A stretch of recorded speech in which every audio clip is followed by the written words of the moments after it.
Okay, we're live. We're live. We're rolling. I have limited time. I know House of Woo is going. Shout out Ron. Um, but this is the time I have. So, sometimes you step on toes and no harm, no foul.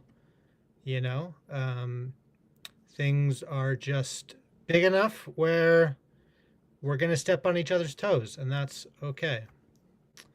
So please don't leave House of Woo. Not that anyone would, but I love House of Woo. Okay, mic works. Hi, Sherry. Okay, so what I want to do is drop the link in about 20 minutes. I have about 60 minutes-ish total. I recently wrote a piece called Minnesota, the Land of 10,000 Pluralities, and it was like 10,000 words. And then I recorded that for YouTube, and it was 3.5 hours. So some of the ideas I thought, I think maybe some people might be interested in the ideas if they could be presented in a short, simple fashion. So I gave the transcript, well, I gave the written document to Claude and said, well, I recently discovered that Claude can do companion pieces, can do projects. So I've been testing that as not to write for me, but to create a companion piece. And I think the companion piece is interesting enough that we're gonna do the companion piece and see how that goes. So without further ado, we're gonna explore Minnesota, the land of 10,000 pluralities. Okay, I gotta share my screen. Present, share screen, share screen. No, I want an entire screen, window. Well, let's just do entire screen maybe.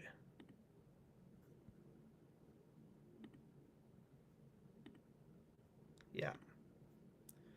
Okay, and then we come over here. Now I can't. If I always get confused with this. But then how do I know if it's, because I can't see it anymore. One of these days I'm gonna get fast with this.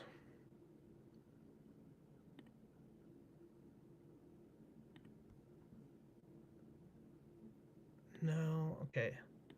Stop that, let's try it again.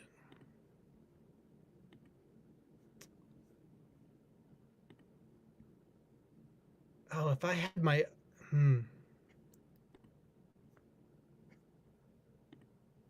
Oh, Sherry says looks good. Okay, Sherry, can you be my checker real quick? Tell me if you can see. There's me and Jane at our wedding. Will you put in the chat if you can see the screen? Because I can't see anything besides just the screen. And then I'll go back to StreamYard, check one last time, and then I'll start. What time is it? 5:28 p.m. Okay. Okay, thumbs up from Sherry. All right, companion to Pattern by Design. What Ethan is actually arguing. A map beneath the rifts. Ethan Caughey's essay covers 10,000 words of American history, political science, theology, fraud, and identity. This companion strips it to the skeleton, so you can read the essay knowing where it's going or understand it better after you've arrived. Okay, I don't care about that part. The question. Why does Minnesota matter, and what is it actually about? The essay begins with a New York Times piece. Here's the thing. This is going to mute me, I bet. It hasn't muted me yet, though. About immigration and politics in Minnesota. But Ethan tells you up front he's not interested in the boxing match in the living room. He wants to go downstairs.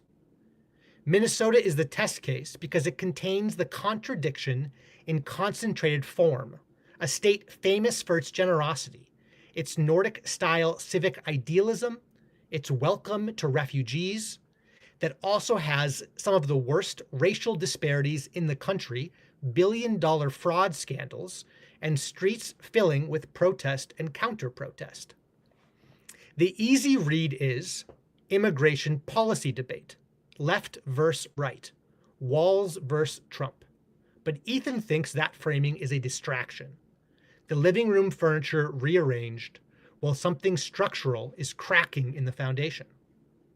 The real question: how do human beings live well together when they come from genuinely different worlds, different religions, different histories, different stories about what government is for, different experiences of whether this country is a promise or a threat, and what happens when the systems we built to answer that question stop working? Quick audio check. Still going. That's the question. Everything else, the fraud, the protests, the political science, the theology, is Ethan rummaging through boxes looking for tools to answer it. The argument, the 6 moves the essay actually makes. Underneath the associative, riffing style is a sequential argument. Here it is, in order. 1. Something is wrong and nobody agrees on what. The same events in Minnesota produce completely different stories depending on which platform you're on, which community you're in, which non-clan you belong to. This isn't spin, it's the Rashomon effect at civilizational scale. There is no neutral ground from which to see the whole picture. The 3 systems, number 2, the 3 systems for living together are all failing. Philosopher Daniel Garner says pluralism can be handled through economics, institutions, or encounter. For people under 40, the economy has broken its promises.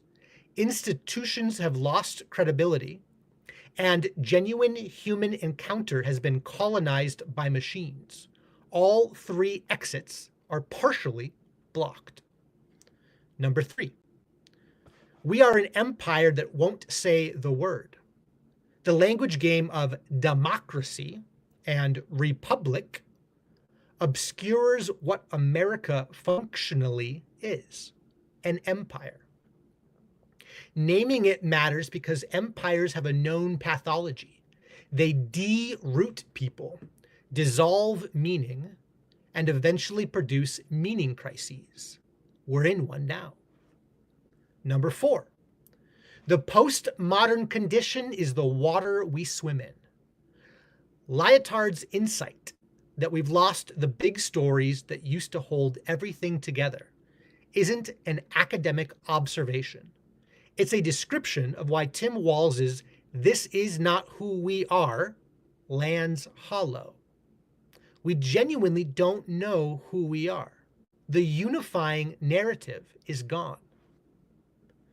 Number 5, the machine has become the mediator of everything. Economy, institutions, and encounter are all now filtered through technology. This isn't neutral. The machine shapes what's possible, what's visible, what feels real. And it was built by people with specific interests inside specific spirits aimed in specific directions. Number 6, the only way through is the encounter, but it requires transformation. Ethan's answer is not policy or politics. It's a kind of personal and communal reorientation, what he calls a Holy Spirit hijack, aligning your life toward something higher than your own preferences so that your encounters with others carry something redemptive. This is the essay's theological core, offered without apology. I take issue with the phrasing here for the first time. I would not say that you should align your life toward something higher than your own preferences. I would say you need to be hijacked by the Holy Spirit. And by that, I mean like the spirit of the God of Abraham, Isaac, and Jacob. The government is not coming to rescue us. The rescue we are desperate for is not of this world. Okay, audio check. Nope, that's not audio. Good. The thinkers, who Ethan is actually talking to. The essay name drops a lot of people. Here's who matters and why, stripped of jargon. Also, we're almost halfway through this thing, so that's good. Number 1, Daniel Elazar, political scientist, born in Minnesota. Elazar argued that America has 3 distinct political cultures: individualistic, moralistic, traditionalistic. These shape what citizens expect from government. Minnesota is moralistic. It believes government should serve the common good. This is why Minnesota's failures sting differently. Thinker 2, Jean-Francois Lyotard. Jean-Francois Lyotard. French philosopher, 1979. I think that's when the book was published. Lyotard wrote the book that named postmodernism as a cultural condition. His key insight: modern societies have lost the big unifying stories, religious, political, scientific. These used to tell people who they were and why it mattered. We're left with competing micro-narratives and no referee. Thinker number 3, Paul Allen of the TLC. White paper author, Universal Basic Institutions. Allen argues that humans are embedded in fractal hierarchies. I can hear Mark with a C. Why did his name just slip me? Mark, Georgia Mark, country of Georgia Mark, Jackson, Mark Jackson. I can hear him shouting, a fractal is a fraction. Okay. Allen argues that humans are embedded in fractal hierarchies, from cells to families to communities to civilizations. And that health at every level requires alignment of the parts with the whole. Anytime I hear the word alignment now, I'm thinking of Sam from Australia, whose channel name is How to Understand the World, talking about alignment as the best way to understand truth. Continue on with Mr. Allen. When individual entities pursue only their own excess, you get cancer at every scale. Okay, Paul Vanderklay, thinker number 4, pastor, YouTube thinker. Vanderklay has been developing the idea that institutions, even informal ones, are unavoidable. We can't opt out of them. We can only choose which ones we're being shaped by. Institutions are sneaky gods. They form even when we try to exclude them. Thinker number 5, Akira Kurosawa, filmmaker of Rashomon, 1950. Kurosawa's film Rashomon told the same murder from 4 perspectives, each one true, none of them complete. Ethan uses the Rashomon effect to explain why 2 people can see the same protest and construct entirely different realities from it. It's not lying. It's the inescapable subjectivity of perspective. Thinker number 6, Paul of Tarsus, apostle. Letter to Rome, approximately 57 AD. St. Paul wrote the playbook for how a small, powerless community survives inside an empire without becoming it. His answer? Bless your persecutors. Weep with those who weep. Overcome evil with good. Ethan reads this not as passive submission, but as a radical counter strategy. Okay, audio check. Still good. Okay, the tensions. What the essay refuses to resolve. Ethan explicitly refuses to take sides, but refusing to take sides doesn't mean both sides. It means the tensions are real and can't be collapsed. Here they are, named cleanly. So we've got the pull and the counterpull. The pull: Minnesota's generosity and civic idealism are real and worth preserving. The counterpull: that generosity created systems that were defrauded at massive scale with real harm to taxpayers and to public trust. The pull: immigrant communities, including Somali Americans, were following patterns every ethnic group before them followed, including fraud as a survival mechanism. The counterpull: the fraud is still fraud. Real money was taken. Real services weren't delivered. Pointing at Irish and Italian mafias doesn't make the harm less real. The pull: Black Minnesotans are worse off here than almost anywhere else in the country. The racial disparity is a structural indictment of liberal governance. The counterpull: the right's critique of liberalism doesn't come with a better answer for those same people. The pull: identity requires stability. You need a place, a history, a set of things that are yours. The counterpull: in a pluralistic world, your yours overlaps with someone else's theirs. And forcing stability through exclusion is violence. The pull: the digital world has made genuine human encounter harder. Machines mediate everything. The counterpull: the digital world is also how Ethan reaches you, how ideas travel, how communities form across geography. These aren't paradoxes to be solved. They're the actual shape of the problem. Any argument that makes them go away has probably just hidden one side. The vocabulary. This is probably a terrible idea. This is so much information. I don't know. I'm doing this. I'm committed to this. Part of me likes this. Part of me hates this. I don't know. The vocabulary. Terms Ethan uses that need unpacking. The zeitgeist. German for spirit of the age.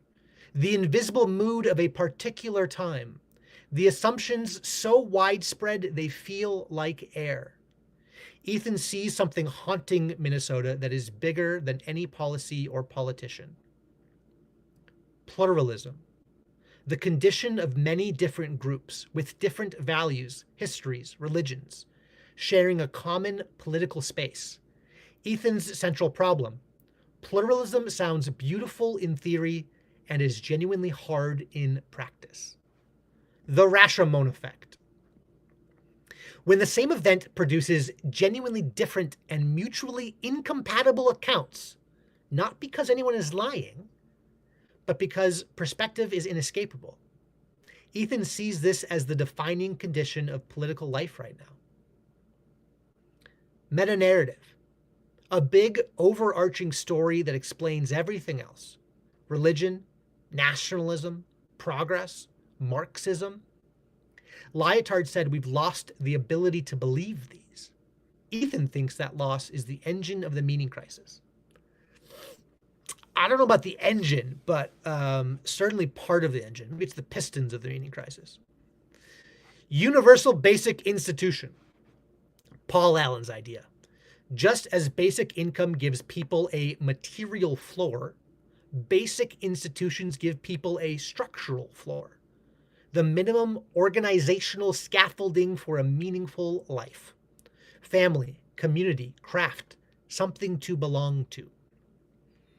Holy Spirit hijack. Ethan's phrase for the experience of surrendering yourself, directed will to something higher. Again, it's not something higher. It is specifically the Holy Spirit. So that your presence in the world becomes a conduit for something you didn't manufacture. The theological answer to the question of how individuals make a dent.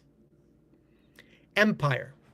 What America functionally is, even if we don't use the word. An entity that answers to no higher authority, has no geographic limit to its ambitions, and necessarily deroots and deplaces as it expands. Naming it matters for clear thinking. Reverse matrix. Ethan's counter to the matrix metaphor of unplugging from technology. Instead of unplugging from everything, you plug deliberately into something, a source of meaning, a community, a practice. That reorients your entire engagement with the world. The answer. Oh my goodness. What Ethan actually thinks you should do. He refuses a grand political prescriptions, but he's not vague.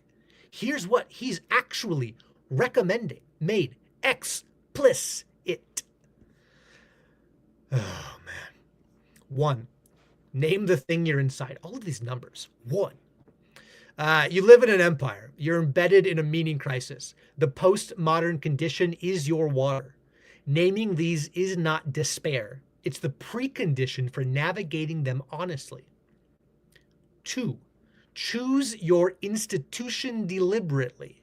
You are being aimed whether you know it or not. The only question is, by what? Paul Allen's chart of shared human institutions isn't abstract. Pick one and commit your energy to it. 3. Invest in the encounter. The economy and institutions may be beyond your individual reach. The encounter isn't. The kid at checkout, the neighbor, the person in the only line that still has a human in it, these are not small. They are the unit of civilization. 4. Live as a citizen of 2 cities. Paul's letter to Rome. Render to Caesar what is Caesar's, but never your soul. Be in the empire without being of it. Serve your community without confusing it for the ultimate thing. 5. Carry beauty as a practice. Ethan's most distinctive claim.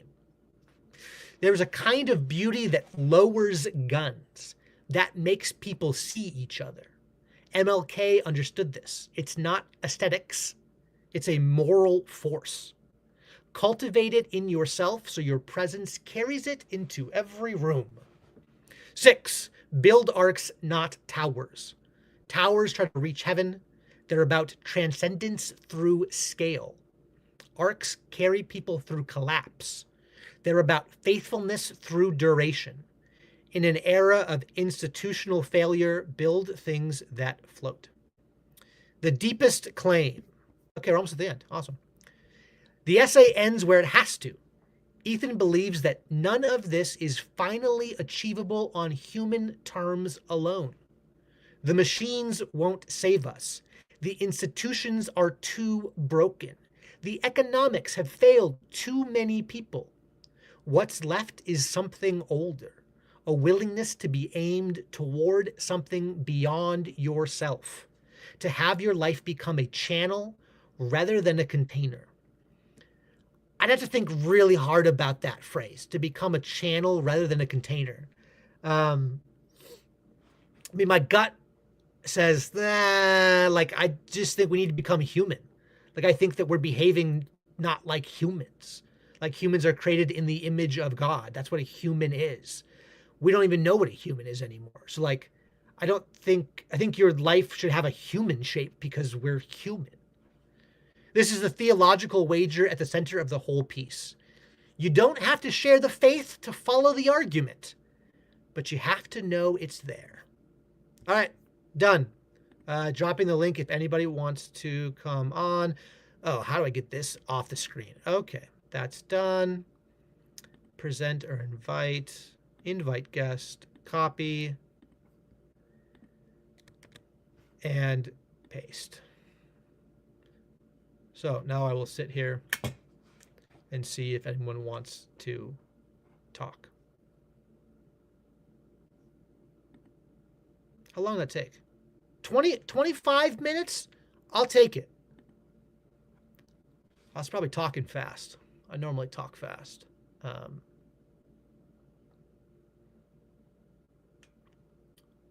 Olson. Let's see. Okay, Sherry was being just the best. So helpful. Greatly appreciated. Olson gives the old howdy. Okay, wait, you wrote this, and then you complain about all of the numbers.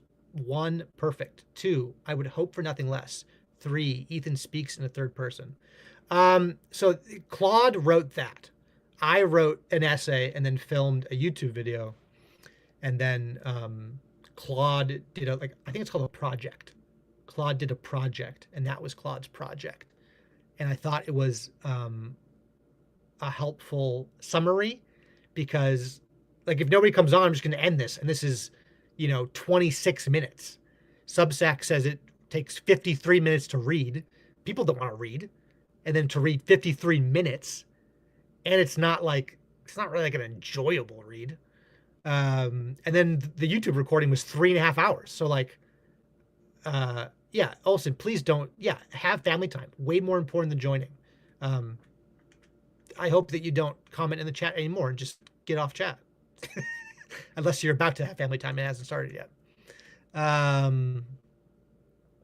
So yeah, I mean, 26 minutes. That's and now I'm done. Like I feel like this idea, I can just like let it rest. I feel like I've now done the idea 3 different ways. I might take like parts of it in the future. I might cannibalize it a bit, or take like one aspect and try to like dig into it. Making cookies? Oh, that's the wrong one. You're making cookies. Family's in the other room. Good man, making cookies. But yeah, like I got other ideas I want to play with.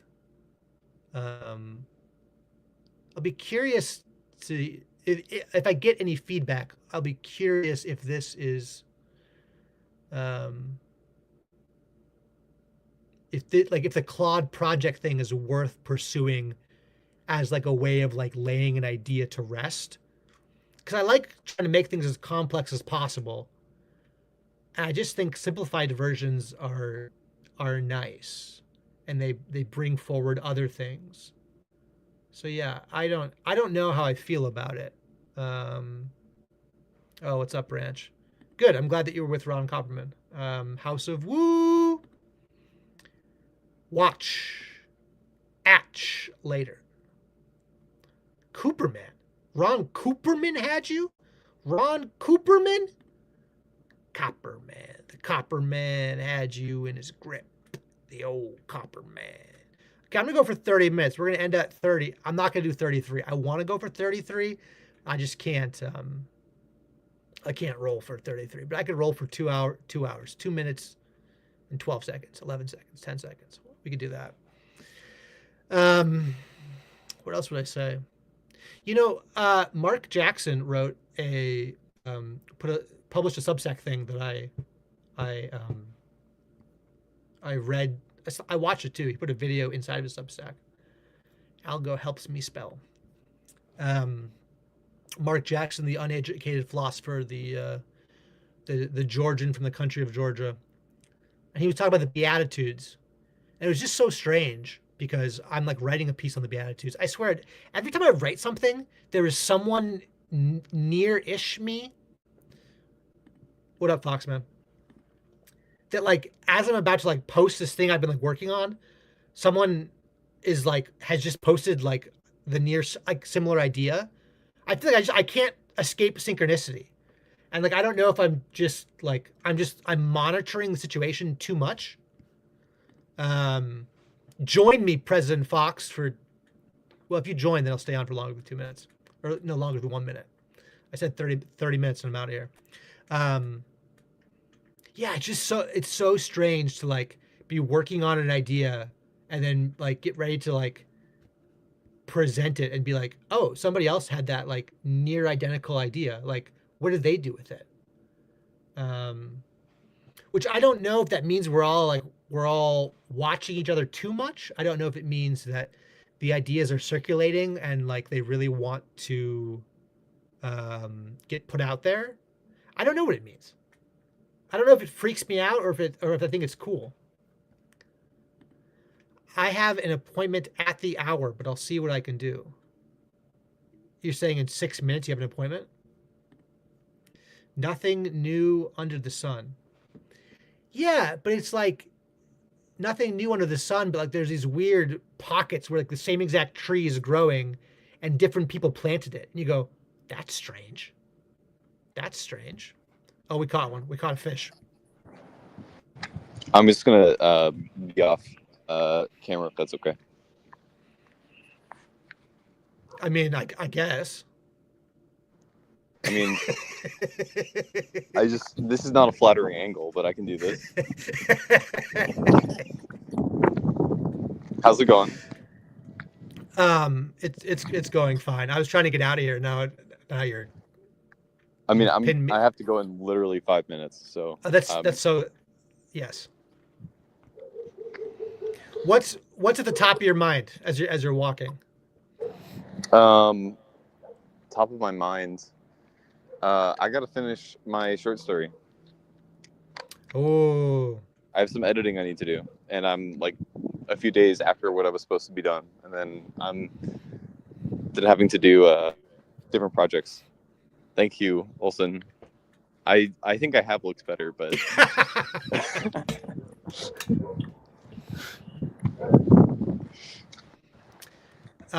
Yeah, I'm working not to dox myself in the process of this. This is a difficult thing to do. Well, then turn the camera off.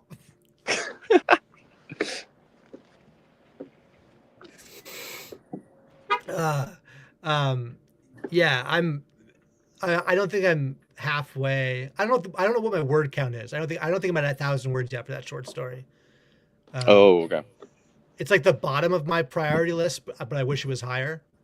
So I'll finish it. I probably just won't. I won't finish it in time with you and the others. I think I'm just north of 5,000. I was told maximum 2,000 words.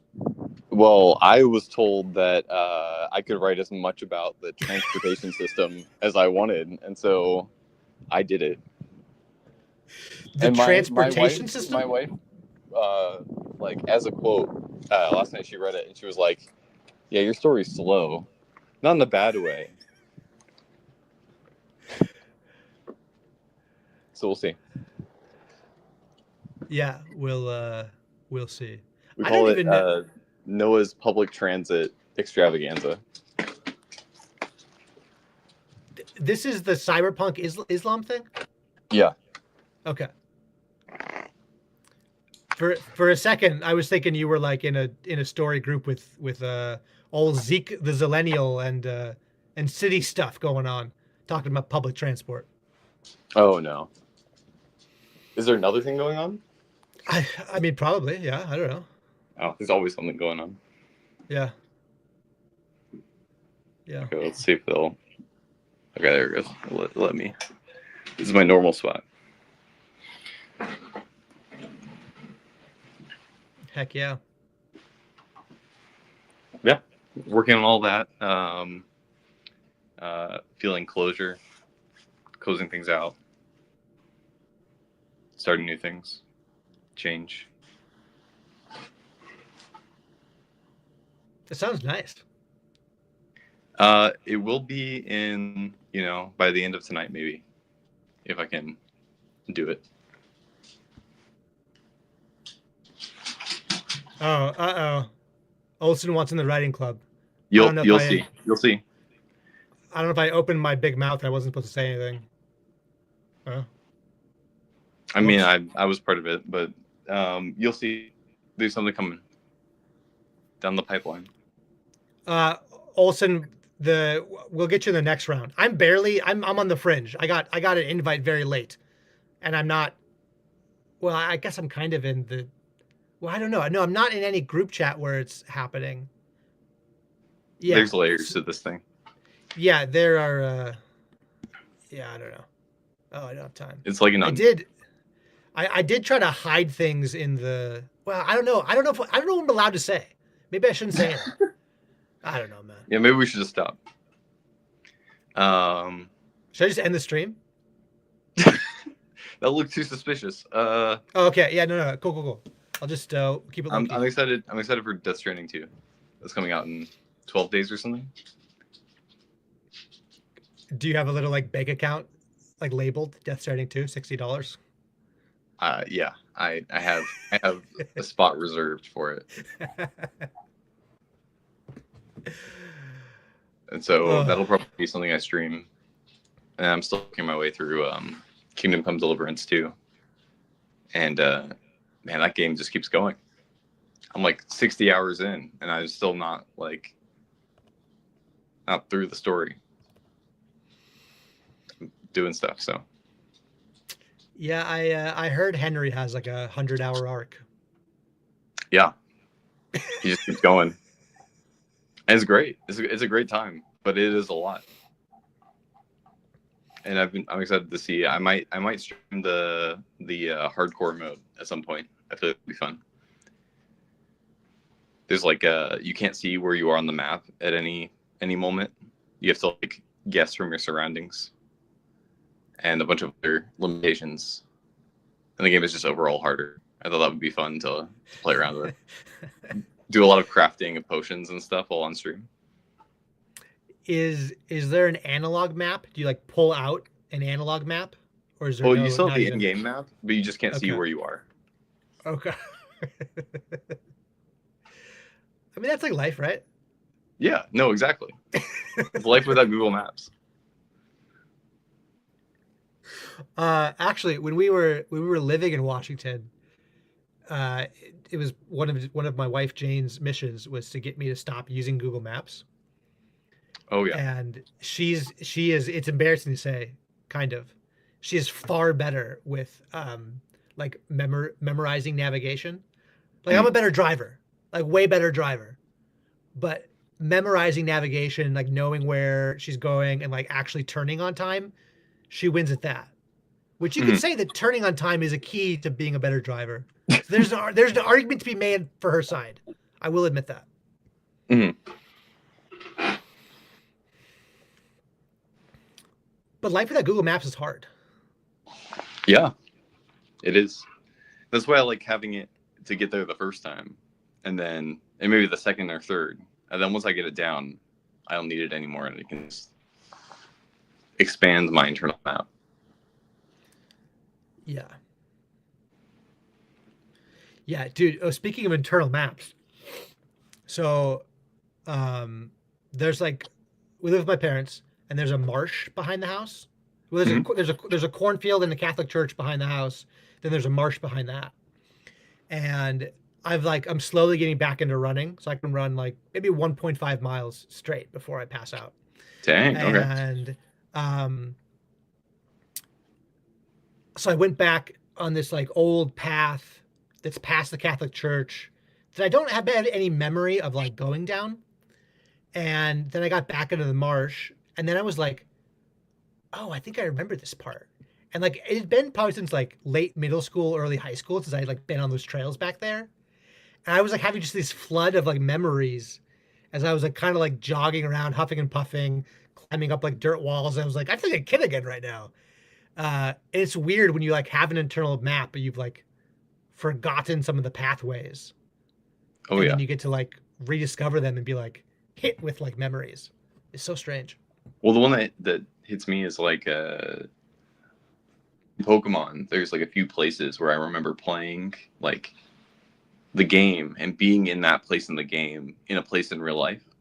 And so I have these links between Mm. like where I was at a certain like time and place in my head mapped onto a virtual world. So one of them is the place where the fire gym leader is in like the Sapphire Emerald games. I was battling that gym leader while I was sitting in the parking lot for like a pool supply store. And that link is just forever in my mind. I know exactly where I was. Were you playing on Game Boy? I was, yeah. I didn't have to go into the store either, so it was nice. I got to hang out in the car. Are you like a child? Oh yeah, yeah. Okay, yeah, I guess that makes more sense. Yeah. Is this Game Boy Advance? Yes, yeah. That was Game Boy Advance. That was like my Yeah. first personal system. Like my dad had a PlayStation 2, but yeah. Is this an anti-woo branching? Um, Um, well, no. Ethan's about to close, but yes. Just No, it's not anti-woo. no, no, It's no, not anti-woo no, no, no. branching. It's a pro-woo branch. Well, okay, fair, fair. There's I more don't know if love. you saw what was going on Ron's live stream. Um, There was a bit of no. grilling going on that was not that wasn't fun to be around. So I think a few people have been exploring other places. Oh, I just got home from work and I don't know if my wife's home yet, so I don't know if I'm gonna be like I gotta go pretty quick because I gotta help with dinner or whatever. But I like essentially I wrote a long thing and then I recorded an even longer YouTube thing, and then I gave the written long thing to Claude, and Claude built a project of a companion piece. So the first 24 minutes of this stream is me reading Claude's companion piece to my 10,000 word Oh, essay, okay. which I don't know if I like it or not. But the Claude project thing is really interesting, how it simplifies and what it pulls out and highlights. And I was like, maybe somebody might want to watch 24 minutes who wouldn't want to watch 3.5 hours. Not that my ideas need to be heard. So now I've done the same idea 3 different ways, and I can just like lay it to rest and be like, I feel like it's in the world enough. I'm done. I could move on. Fair enough. I'm wearing the same pants, man. These pants are not tight. With that, I These are have like, to go. yeah, these are like very normal pants. They're even like stretchy.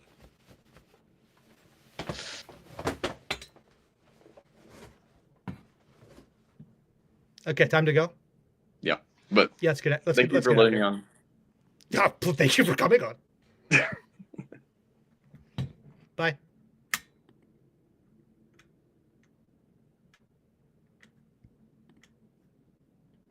Oh, I thought I clicked the button.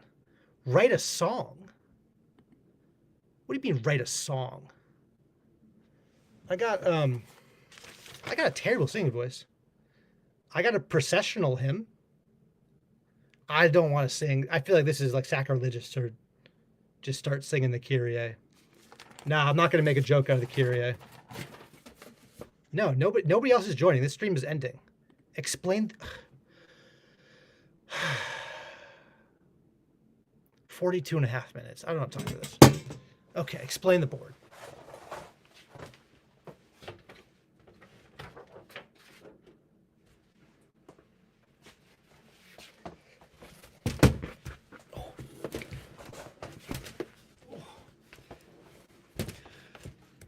Okay, so I was living.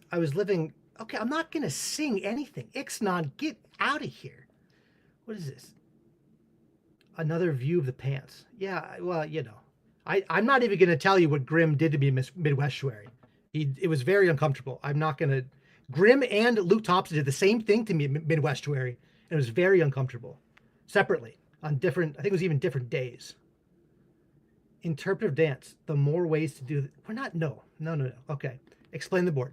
So this board, this is a giant post-it note that's in the handwriting of the heretic Rob Bell. And when I was living in Rockford, Illinois, I flew to Laguna Beach to go to a Rob Bell conference, and I was pretty poor. I mean, like, I didn't have money. Not that I was like actually poor in the way that like, I don't know. Yeah, I'm not trying to say that I was poor. Not really poor. It's like fake poor. I don't like when your parents could help you, but you are on your own. You're not really poor, but you don't have money. I don't know. Anyways, so I flew to Laguna Beach, and then I walked around a lot because I didn't like rent a car or anything. So it was very much kind of like a pilgrimage, and this is like the holy object I came back with. What? So it's not even a U board? Did you learn from it? Yeah. So this was like one of Rob Bell's post-it notes they used at this conference, and it is it's got Genesis. Oh, it's got Genesis on one side and the Enuma Elisha on the other side. And the Enuma Elisha is an old Babylonian myth. I'm looking at the book somewhere over there. Myths from Mesopotamia. Yeah. It's actually very related to Jordan Hall posted this thing this morning. Very long, very good, worth reading.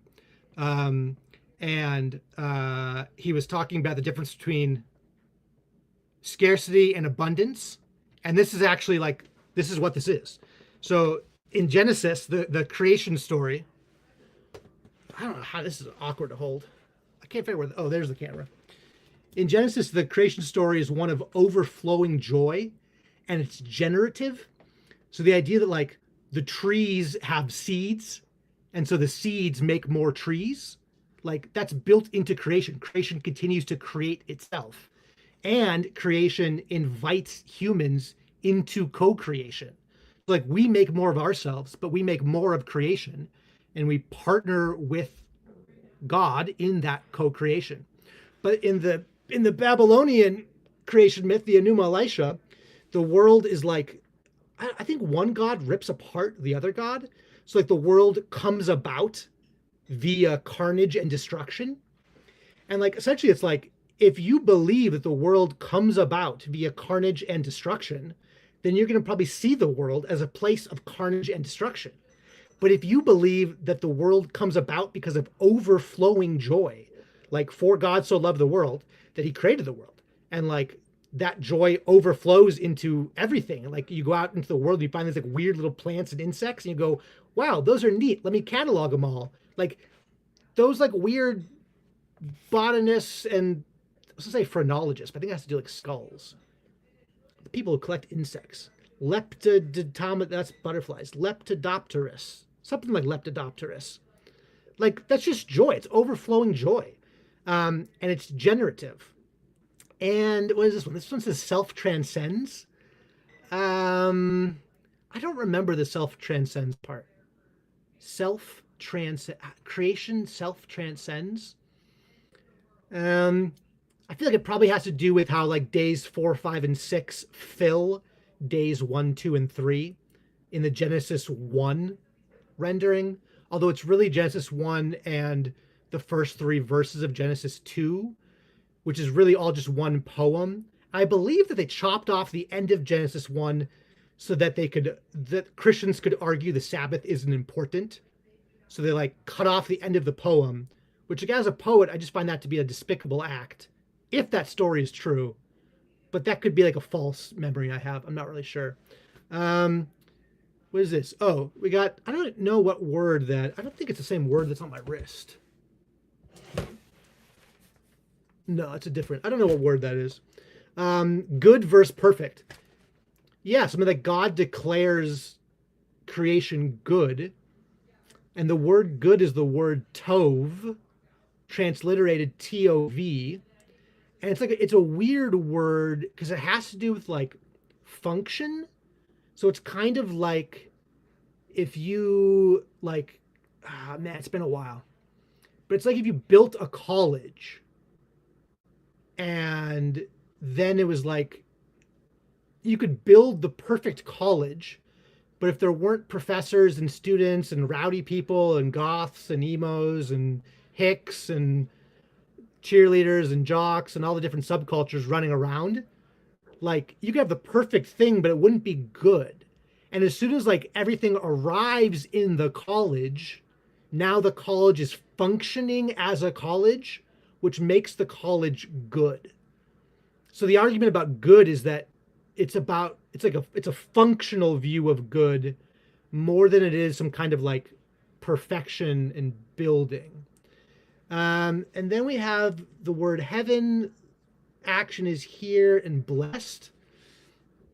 And I guess I would start riffing on like how in Genesis heaven and earth overlap. So like when I was raised in megachurch land, I always thought that like heaven was far away and it was just a place you went when you died. But like when you look at the Lord's Prayer and you think about like what does it mean to pray, Our Father who art in heaven, hallowed be thy name, thy kingdom come, thy will be done on earth as in heaven. What does it mean for earth to be as in heaven? How is that possible? Well, the argument is that it's only possible because there's an overlap. And part of being a Christian is to do the work of like widening the overlap. So like that's the whole idea of like new creation. We continually participate in the co-creation of new creation. And like all of that's built into the design of the OG creation. And so like the action is here now in this life in this present moment. It's not about like what happens when you die. It's about like what are you going to do with your one wild life? That's a Mary Oliver poem, I think. And then blessed. Oh man, I guess we could just riff on blessing real quick because I'm writing an essay on blessed, and like it's interesting because there's like two words for blessed, and if you look at the word blessed in English, there's one word, but like in Hebrew, in Greek, in Aramaic, in Latin, in Old English, and even in Middle English, there's two words, and one of the words kind of has that overflowing joy to it, where it's like when you receive a blessing, if you can show up empty, then you like get filled, and you're being filled to overflow. Um, then there's the other word for blessing, which starts Psalm 1, Psalm 32, and the Beatitudes. And that word for blessing is like witnessing. So it's like you're witnessing a human or some part of creation that like is overflowing with life. And you go, wow, blessed are the poor in spirit. Like the poor, they're empty. And so because they're empty, then they can get filled with the spirit. And like that's incredible. So that blessing, it's like, I don't know if it's like grace conferred and then grace witnessed. Like, yeah, blessing is like the hydraulics of blessing. And all that's like present in Genesis in the beginning. Um, yeah. So that's what the board is. It's a tangle of ideas that get me really excited when I see the board.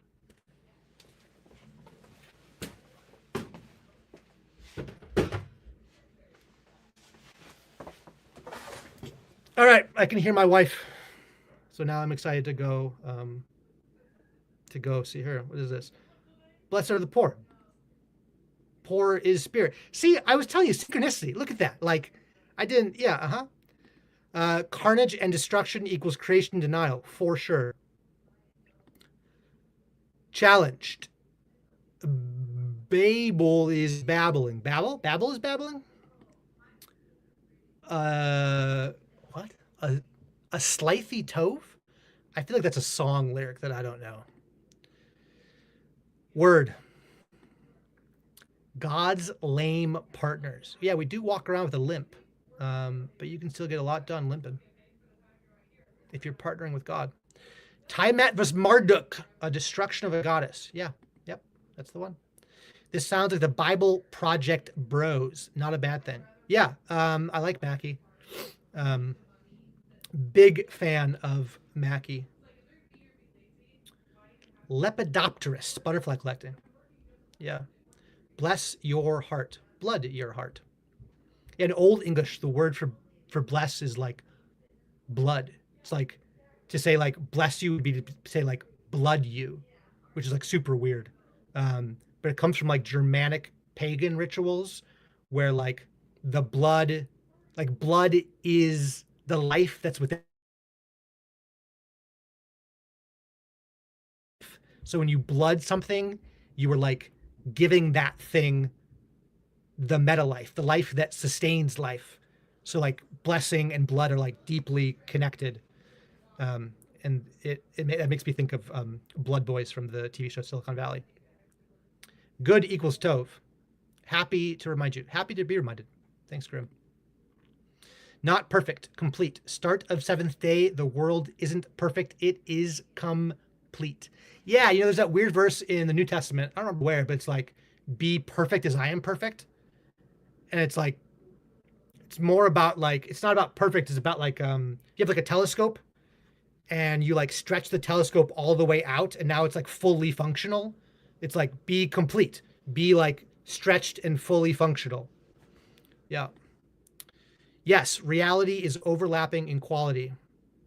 Go be husbandy. Yeah. Fulfill. Slithy Tove sounds like Jabberwocky from Lewis Carroll. Uh huh. Definitely does. That explains a Page CXVI song, Oh Wounded Heart. And last but not least, Tove, not Tove.